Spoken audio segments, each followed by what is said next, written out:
Video सुनने वाले सभी भाई बहन को प्रभु स्वर्गीय आशीष दे, आमीन। पवित्र शास्त्र बाइबल में नीति वचन उसका 3रा अध्याय और उसकी 9वीं आयत से हम बात करेंगे। वचन कहता है, अपनी खेत की पैदाश, अपने सैलरी का पहला हिस्सा, मतलब अपने सबकी घर की चीज वस्तु का पहला हिस्सा अपने परमेश्वर यहोवा देव को समर्पित कर। हाँ, परमेश्वर को समर्पित करने के बाद ही अपने घर में इस्तेमाल कर। ऐसे करने से परमेश्वर की आशीष हमेशा के लिए हम पर बनी रहती है और हमको कभी भी किसी भली चीज़ वस्तु की कमी नहीं होती। परिस्थिति चाहे कुछ भी हो, समय चाहे कोई भी हो, कोरोना हो, कोई बीमारी हो, लेकिन हमको प्रभु घटी नहीं पड़ने देते। ये मेरी जीवित साक्षी है। कोरोना में मुझे कोई कैश की कमी नहीं पड़ी, खुले पैसों की मेरे को कोई कमी नहीं हुई, मेरे पास हमेशा बना रहा।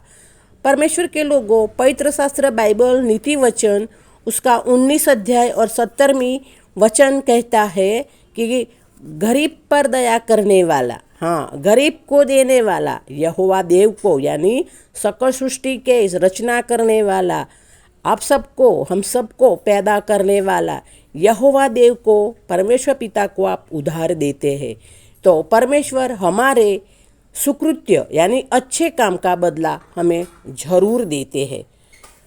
बाइबल में पौलुस तिमोथी को कहता है कि ते तो मुझसे भी सीखना है, तुझे मुझसे भी सीखना है। पौलुस तिमोथी को कहता है कि जो अच्छी बातें हैं तो वो तुझे मुझसे सीखनी है। विश्वास करने वाले मनुष्य को सीखा है, मनुष्य को सीखने के बाद उसको दूसरों को भी सिखा सके।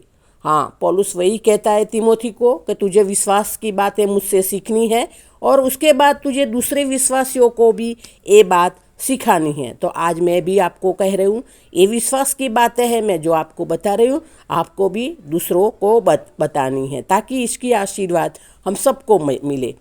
हमारे घर में भी चर्च की तरफ से बाइबल स्टडी होती थी, उसमें से मैंने भी सीखा है। जो सब बातें आप मैं आज विश्वासियों को सौंप रही हूँ ताकि आप भी लोग दूसरे विश्वासियों को सिखा सके। और ये सब बातें आप जानते हो कि इसी तरह परमेश्वर की महिमा की बातें मसीह जगत में हमेशा के लिए चलती रहे, मसीह के लोगों में ये सब विश्वास की बातें चलती रहे। परमेश्वर के लोगों, तो एक विश्वासी मसीह होने के नाते हमको रुपये पैसों की प्रति हमारा रवैया क्या है और हमारे प्रभु परमेश्वर की तरफ हमारा रवैया क्या है, हम किसको महत्व देते हैं। क्योंकि कुछ लोग पैसा, रुपया, धन दौलत को पाने के लिए कुछ भी करने को तैयार हो जाते हैं, फिर वे अपना नुकसान करते हैं और उनकी मृत्यु तक भी हो जाती है। अगर हमें रुपया, पैसा या धन दौलत चाहिए और उसको हमें संभाल कर हम अपने पास रखना चाहे तो अगर उसका उपभोग हम कर पाए तो इसके लिए हम समझेंगे। क्योंकि कुछ लोग धन दौलत जमा तो कर लेते हैं, रुपया पैसा इकट्ठा तो कर लेते हैं, लेकिन उपभोग नहीं कर पाते, उनकी मृत्यु हो जाती है। हमारे एक पहचान के अंकल थे, उन्होंने नौकरी की थी, तो नौकरी के टाइम अपने बीवी बच्चों को ना कहीं घुमाया, ना कहीं फिराया, यहाँ तक कि वैकेशन की छुट्टियों में भी कहीं नहीं घुमाया फिराया। बोले जब नौकरी पूरी हो जाएगी, मैं रिटायर्ड हो जाऊँगा, तब हम घूमेंगे फिरेंगे। लेकिन वो अंकल रिटायर्ड होते तुरंत ही मर गए। तो कहने का मतलब कि हमें परमेश्वर को पहला स्थान देना है ताकि हमारी इच्छा परमेश्वर पूरी करे। परमेश्वर की एक तरफ आपका पैसा का रवैया, आपका परमेश्वर की तरफ रवैया, पैसे की तरफ रवैया, रुपए पैसों की तरफ आपका रवैया, उन पर आधार रखता है। ये बात हमें बाइबल में खुद प्रभु यीशु ने बोली है। प्रभु यीशु ने कहा, तुम धन की सेवा एक साथ नहीं कर सकते। हाँ, प्रभु यीशु ने ये भी कहा कि तुम एक साथ 2 स्वामी की सेवा नहीं कर सकते। व्यक्ति गरीब हो या अमीर हो, उससे कोई फर्क नहीं पड़ता। यहाँ सभी विश्वासी मसीहों का पैसा के प्रति रवैया कैसा है, वो परमेश्वर को परमेश्वर वो देखना चाहते हैं, चाहे 100 रुपया हो चाहे 500 रुपया हो।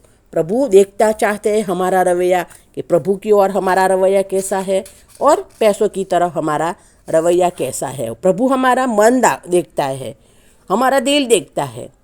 कुछ लोग ऐसे भी है जो घर में होती है बर्थडे पार्टी, तो वो तुरंत जितना हो सके उतना खर्चा करते हैं, सबको बुलाते हैं, खाना खिलाते हैं और एंजॉय करते हैं, और इस तरह बर्थडे पार्टी भी बहुत धामधूम से मनाते हैं। लेकिन जब संडे चर्च में आना होता है, मैंने कहीं देखा है, कई लोग ऐसे देखे हैं कि जब संडे चर्च में आना होता है तो किराया गिनते हैं कि आने जाने के लिए चर्च में इतना किराया होगा, फिर कलीसिया में हमको प्रभु के काम के लिए झोली में कुछ अर्पण देना होगा, ऐसे हिसाब करते हैं।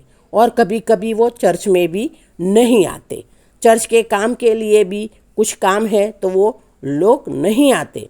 ये सब सोचते हैं, देने की शक्ति होने के बावजूद भी, देने की शक्ति होने के बावजूद भी प्रभु के काम में वो लोग सारे काम में हिसाब लगाते हैं। प्रभु के नाम में हाथ बढ़ाते हैं तो कितना अर्पण प्रभु को आप करते हैं।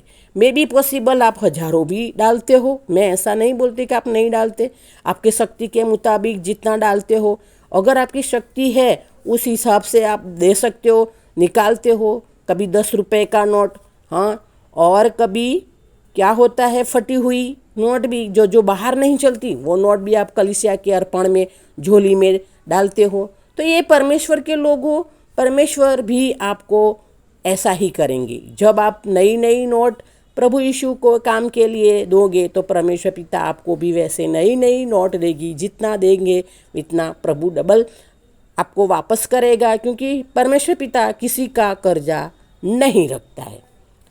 परमेश्वर के लोगों, परमेश्वर देखता है कि आपने प्रभु के काम के लिए अर्पण झोली में कितना डाला।